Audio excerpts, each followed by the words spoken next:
In the dimly lit corridor of Shawnee Apartments, the night felt unusually silent, the kind of silence that made even breathing feel like a disturbance, and as Ollie, Daniyal, and Hamza slowly walked toward the cursed flat number 404, each step echoed with a mix of fear and stupidity.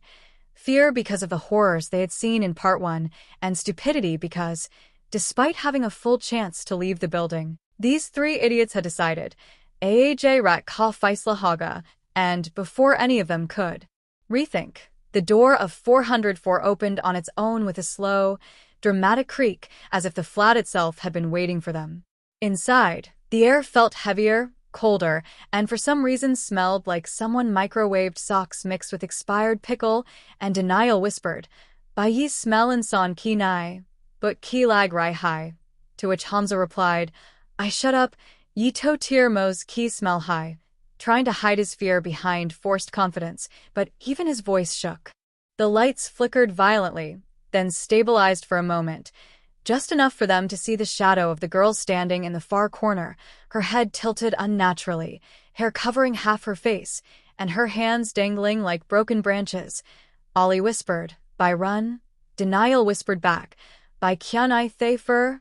And Hamza, trembling but stubborn, said, Aj iska the end karna hi haga.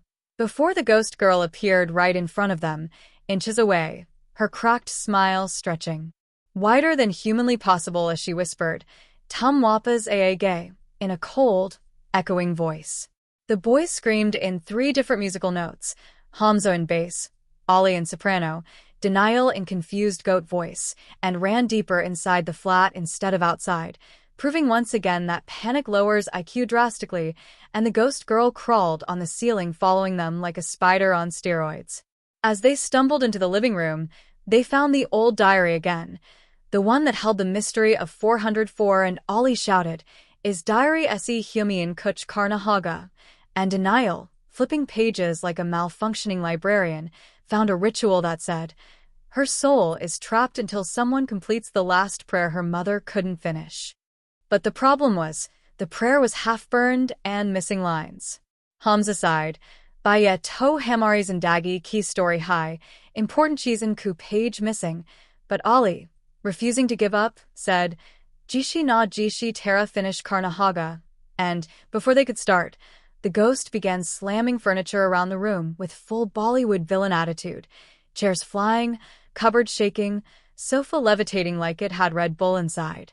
The boys huddled behind a broken bookshelf, whispering arguments about who would read the prayer. They tried rock, paper, scissors, but the ghost hissed so loudly that all three immediately said, "Tinon mil ko pad te hain," and began reciting the half-burnt lines mixed with their own improvisation, turning the prayer into something between holy chanting and a rap song. Suddenly, the room began shaking, and the ghost screamed before transforming into her twisted, monstrous form. Long claws, hollow eyes, her mouth opening wide enough to fit a medium-sized watermelon, and she charged at them, but Hamza yelled, "Baji Ruk Jo." Prayer loading.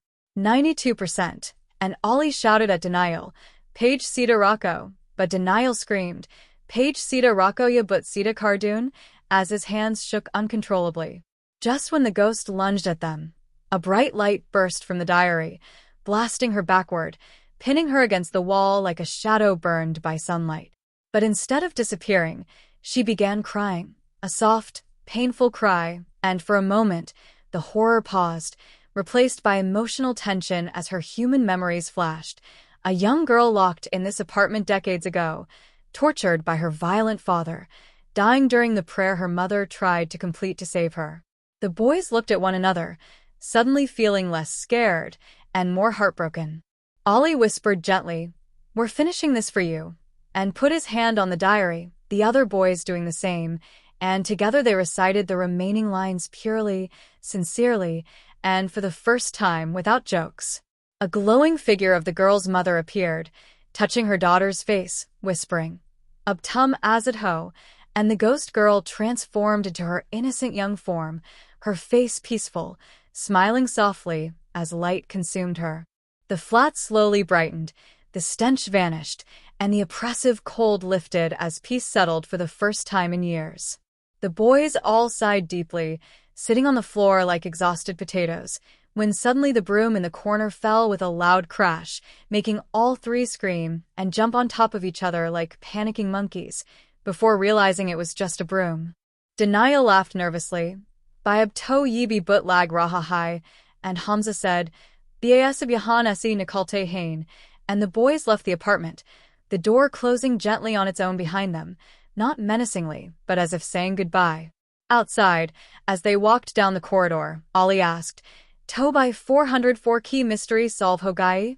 But before anyone could answer, the lights flickered once more, and a soft giggle echoed behind them, childlike, playful, but definitely ghostly, making all three sprint down the staircase hysterically, shouting, N-O-O-B, proving that no matter how brave someone becomes, Desi boys will always run when the lights flicker.